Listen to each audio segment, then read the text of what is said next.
कर्ण का मौन उत्तर। एक छोटे से गांव में एक साधु रहते थे। वे बहुत कम बोलते थे, लेकिन जो भी उनके पास जाता था हल्का होकर लौटता था। गांव में ही एक युवक रहता था, अर्जुन। अर्जुन बहुत परेशान था।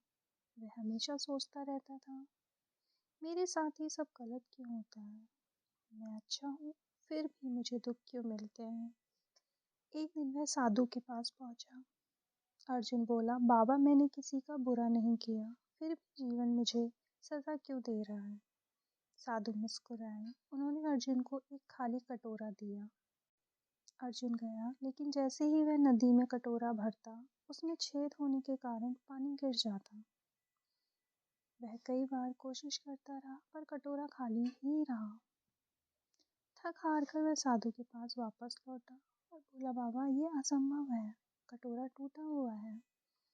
साधु शांत स्वर में बोले, ठीक वैसे ही तुम्हारा मन है। अर्जुन चौंक गया।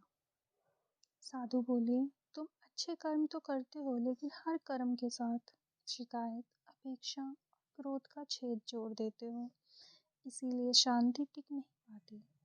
उन्होंने आगे कहा, कर्म का फल तुरंत नहीं और हमारी शर्तों पर नहीं मिलता। जब तक तुम ये पूछते रहोगे मेरे साथ ही क्यों, तब तक उत्तर नहीं मिलेगा। जिस दिन तुम कहोगे जो भी मिला उसे स्वीकार है, उसी दिन दुख कम। अर्जुन की आंखों से आंसू बहने लगे। उसने पहली बार समझा, जीवन जवाब नहीं देता, जीवन आईना दिखाता है। वह मौन होकर साधु के चरणों में बैठ गया। उस दिन के बाद अर्जुन बदला नहीं, लेकिन उसकी दृष्टि बदल गई। और जब दृष्टि बदलती है तो पूरा जीवन बदल जाता है।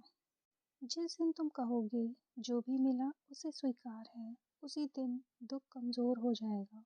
तो जब तक हम परिणाम पर रोते हैं, तब तक कर्म हमें सिखाता रहता है, और जब हम सीखने को तैयार हो जाते हैं, तब दुख अपना काम पूरा कर चुका होता है।